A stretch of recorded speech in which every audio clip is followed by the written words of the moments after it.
time when African Americans couldn't play baseball, Jackie Robinson showed leadership by breaking the color barrier and becoming the first African American to join baseball, changing the face of baseball forever.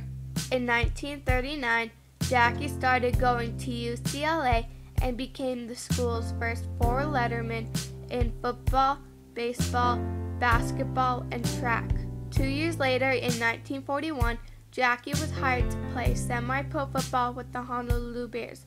Their game was in Pearl Harbor. Jackie left Honolulu on December 5, 1941, just 2 days before the Japanese attacked. He was actually on a ship on his way home when Congress formally declared war. Jackie's football season was cut short when World War II started. After UCLA in 1942 to 1944, Robinson served in the U.S. Army. However, he never saw combat, but he was arrested when he refused to move to the back of the military bus during training.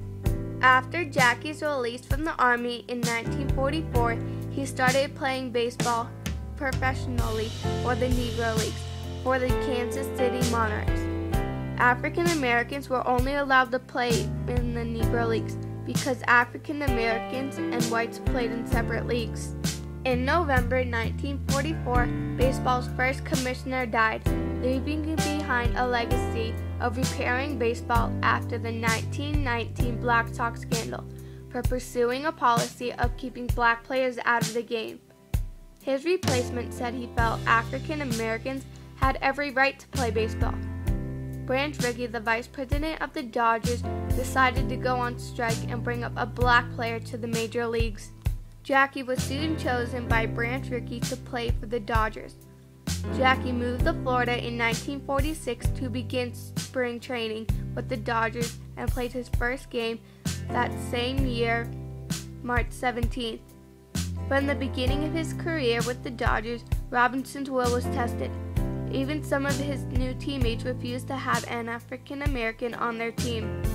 Jackie Robinson entered the game with an official order and left it with clarity, saying, "The way I figured it, I was even with baseball, and baseball with me. The game had done much for me, and I had done much for it." His contract was officially announced that same year on April 15, 1947. Jackie Robinson was the first African American athlete that had played baseball in the major leagues and broke the color barrier. And before Jackie Robinson, Major League Baseball was all white. Although Rickey knew there would be difficult times, he made Robinson promise not to fight back. King of the niggers, or hey, baboon, why don't you go back to the jungle? They threw black cats on the field, they threw watermelons on the field, and hey boy, give me a shine. Word got around that he was instructed not to retaliate.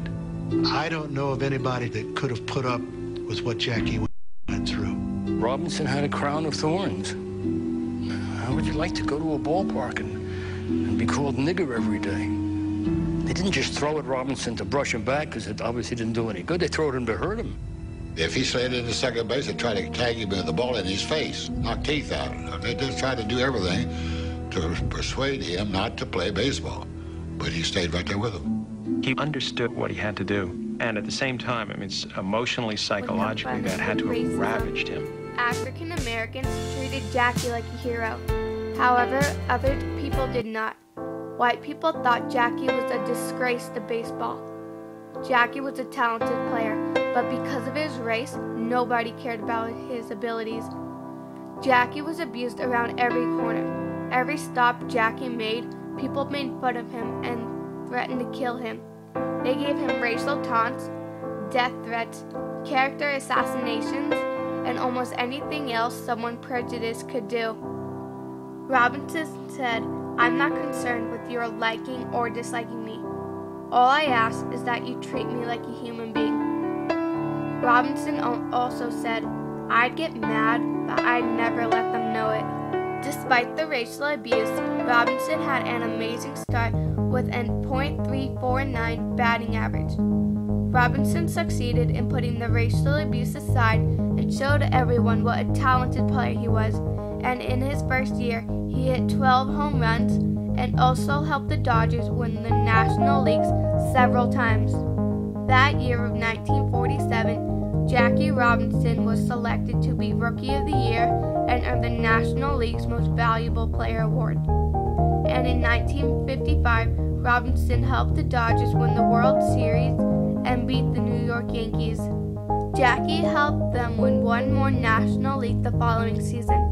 Then he was traded to the New York Giants, but retired shortly after the trade on January 5, 1957, with an impressive batting average of .311. Pee Wee, from the outset, felt that if I were the only white guy trying to break into All Black League, I'd want somebody to be my friend. And he says, if Jackie Robinson has the ability and he can make it, that's all I'm going to ask. Robinson became a hero of the sport and was the subject of the popular song, "Did You See Jackie Robinson Hit That Ball?" He was an exceptional base runner. Robinson stole home 19 times in his career, setting a league record. He also became the highest paid athlete in Dodgers history, and his success in the major leagues opened the door for other African American athletes. Robinson also became a vocal champion for African American athletes, civil rights, and other social and political causes.